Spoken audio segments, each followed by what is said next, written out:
Oke, standby, kamera ready, sound ready, 3, 2, 1, action.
Selamat pagi, saya pihak penagih dana tepat.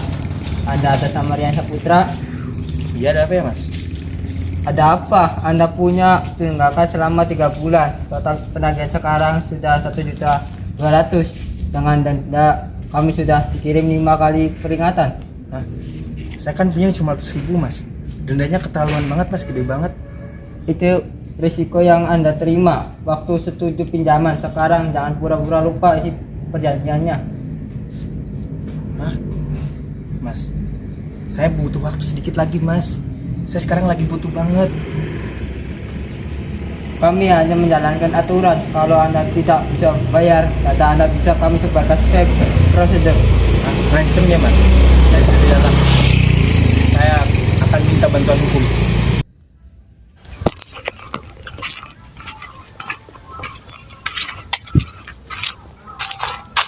Itu adalah salah satu dari contoh bahaya pinjaman online. Jika tidak bisa membayar tunggakan, pajak, bunga, dan denda yang dimiliki oleh si penunggak tersebut. Masih banyak bahaya dari pinjaman online, apalagi yang ilegal. Nah, salah satunya yaitu, yang pertama yaitu dampak pinjaman online, bahaya pinjaman online bagi ekonomi.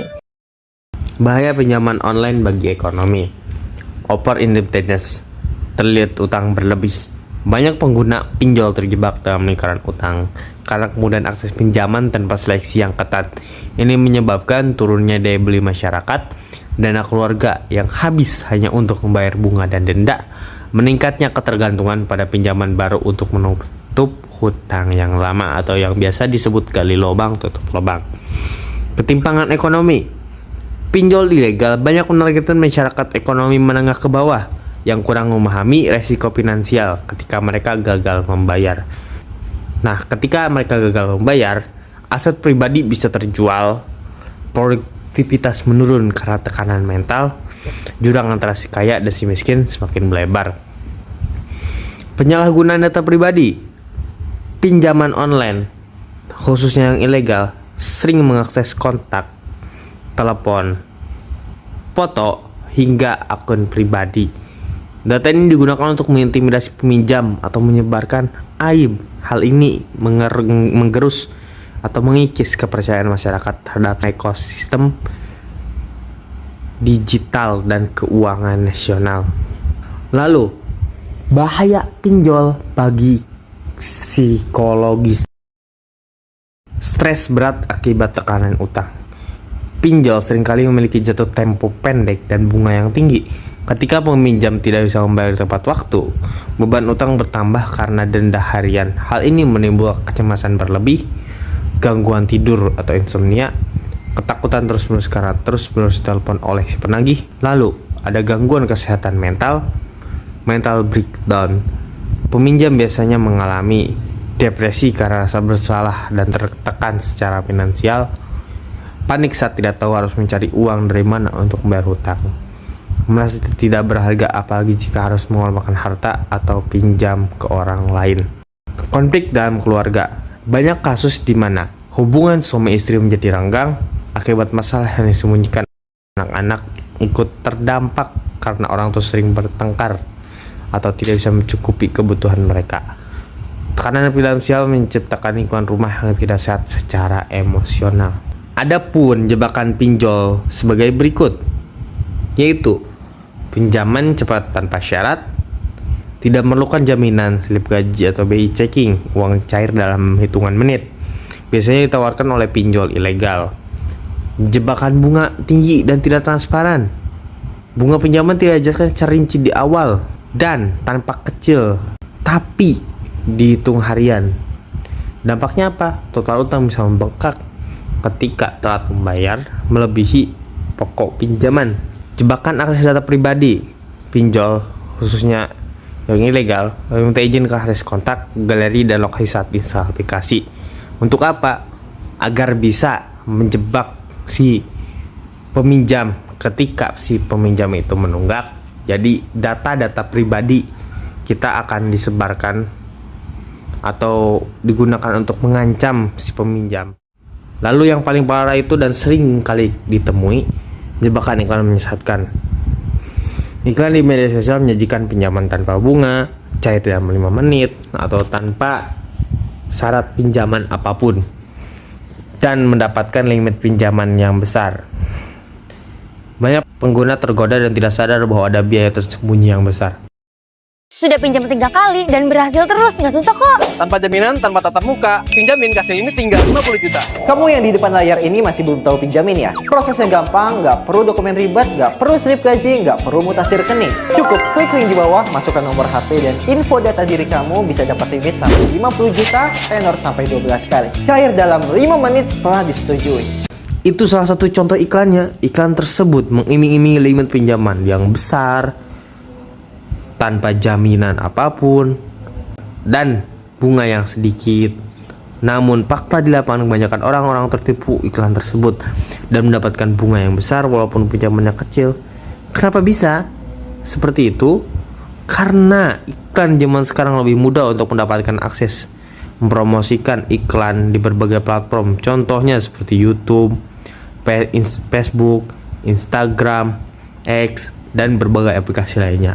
Dan oleh karena itu, dikarenakan kita sering melihat iklannya, jadi otak kita akan terus-menerus mengingat iklannya. Jadi ketika orang-orang sedang membutuhkan uang di otak mereka sudah tersugesti untuk melakukan pinjol di aplikasi yang mereka tahu lewat iklan yang sering dilihat di berbagai platform tersebut.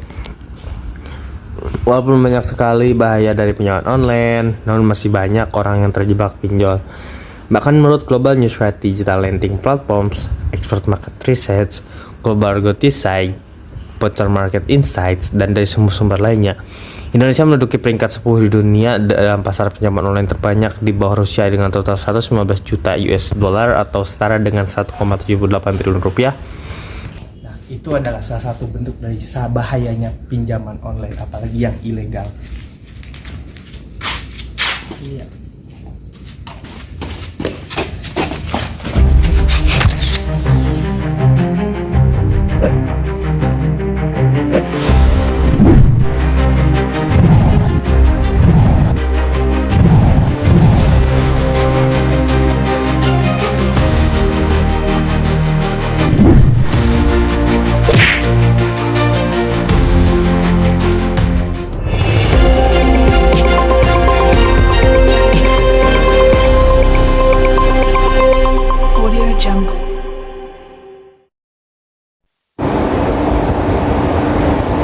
Selamat pagi pemirsa, Anda kembali menyaksikan TV One bersama saya Muhammad Aziz yang akan menemani Anda dengan berbagai informasi aktual dan terpercaya.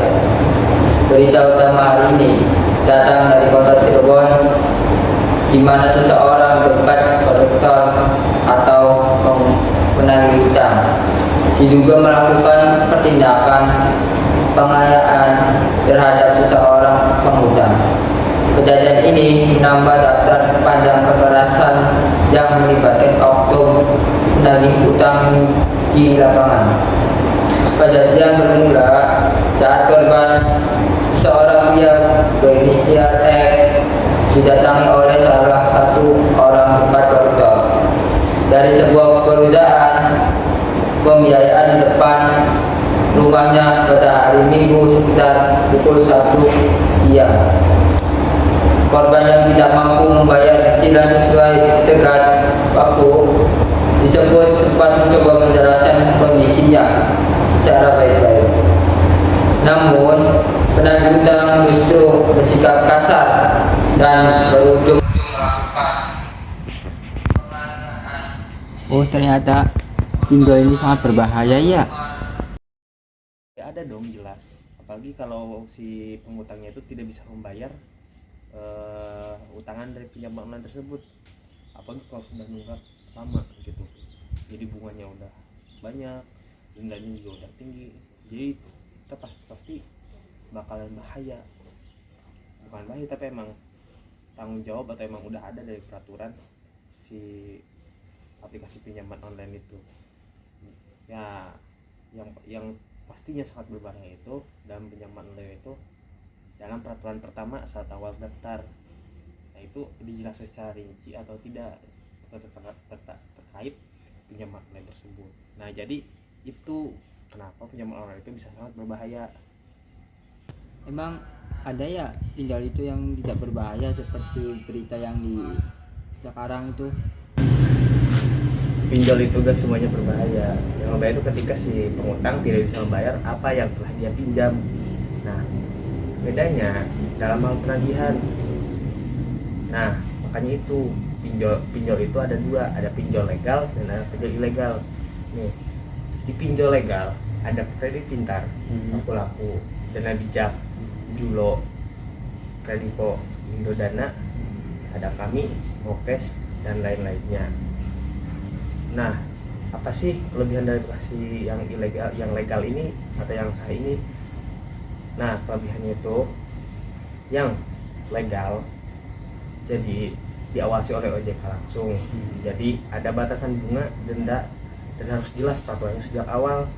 Nah, terus data juga udah pasti terlindungi dan tidak akan disebarluaskan karena kan ini diawasi oleh OJK langsung.